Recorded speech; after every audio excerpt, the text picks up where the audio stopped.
Bismillahirrahmanirrahim. Assalamualaikum warahmatullahi wabarakatuh.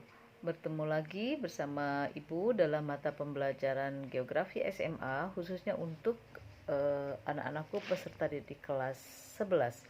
Pada kesempatan kali ini, Ibu akan menyampaikan materi potensi dan sebaran sumber daya alam di Indonesia dengan submateri pokok klasifikasi sumber daya alam. Anak-anakku, tahukah kalian apa yang dimaksud dengan sumber daya alam?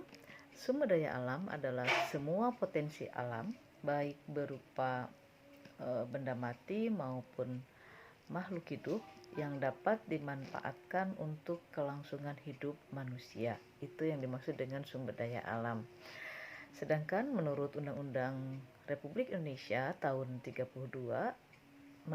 nomor 32 tahun 2009, sumber daya alam adalah unsur lingkungan hidup baik hayati maupun non-hayati yang secara keseluruhan membentuk kesatuan ekosistem.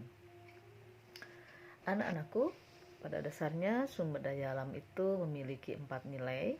Yang pertama, nilai ekonomi. Nilai ekonomi adalah, yang dimaksud dengan nilai ekonomi dalam sumber daya alam adalah memiliki potensi yang dapat diperdagangkan atau diperjualbelikan. Berikutnya adalah nilai estetika, artinya sumber daya alam tersebut dihargai karena nilai estetikanya atau nilai keindahannya. Misalnya ada pemandangan pesisir pantai, ada pemandangan gunung, ada danau, dan lain sebagainya.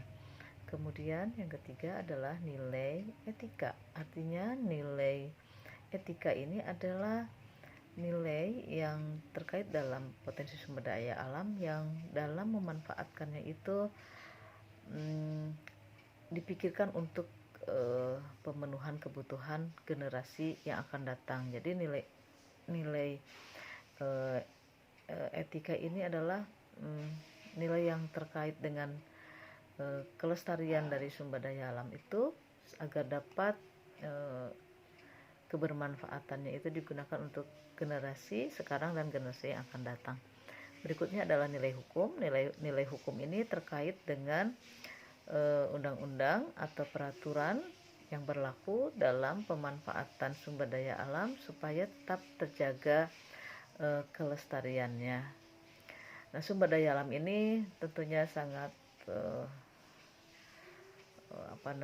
penting sekali untuk keberlangsungan hidup suatu negara. Selanjutnya, anak-anakku, kita masuk ke klasifikasi sumber daya alam. Klasifikasi sumber daya alam dapat kita kelompokkan ke dalam 3 kelompok. Yang pertama, klasifikasi berdasarkan jenisnya, terbagi 2, yaitu sumber daya alam abiotik atau benda mati. Kemudian yang kedua adalah sumber daya alam biotik atau makhluk hidup. Abiotik contohnya sumber daya alam mineral, kemudian air, tanah, kemudian udara, sinar matahari, itu masuk ke abiotik. Sedangkan biotik adalah sumber daya alam berupa makhluk hidup, yaitu tumbuh-tumbuhan dan fauna atau flora dan fauna. Berikutnya adalah klasifikasi sumber daya alam berdasarkan sifatnya atau proses pemulihannya. Ini terbagi ke dalam 2 kelompok. Yang pertama adalah sumber daya alam yang dapat diperbaharui atau dikenal dengan istilah renewable resources. Artinya sumber daya alam yang manakala setelah dimanfaatkan habis itu dapat dibentuk kembali atau dipulihkan kembali. Contohnya adalah aneka jenis hutan produksi, kemudian pertanian, peternakan, itu masuk ke dalam kategori renewable resources atau sumber daya alam yang dapat diperbaharui. Selanjutnya, masih berdasarkan sifatnya, adalah unrenewable resources atau sumber daya alam yang tidak dapat diperbaharui. Artinya sumber daya alam yang manakala sudah dimanfaatkan tidak dapat dipulihkan kembali atau tidak dapat diproses kembali atau tidak dapat dibentuk kembali setelah habis.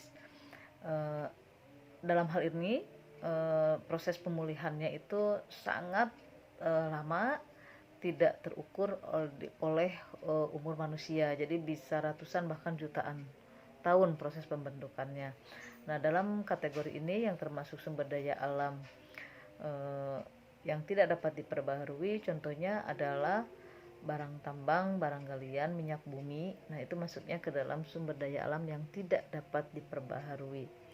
Yang ketiga adalah klasifikasi yang ketiga berdasarkan pada potensi atau pemanfaatannya dari sumber daya alam itu.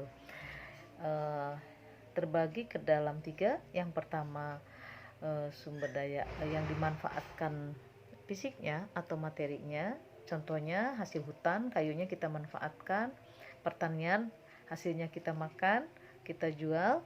Kemudian yang kedua adalah energinya yang dimanfaatkannya, contohnya batu bara, minyak bumi, itu dimanfaatkan energinya, sinar matahari dimanfaatkan juga energinya, begitupun air dan gelombang pasang.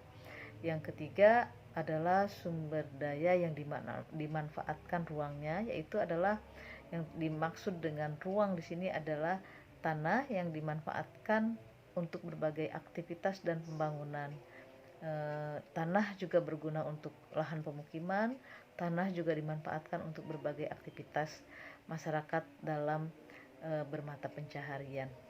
Anak-anakku, demikian yang dapat Ibu sampaikan dari klasifikasi atau submateri dari potensi dan sebaran sumber daya alam dengan submateri klasifikasi sumber daya alam.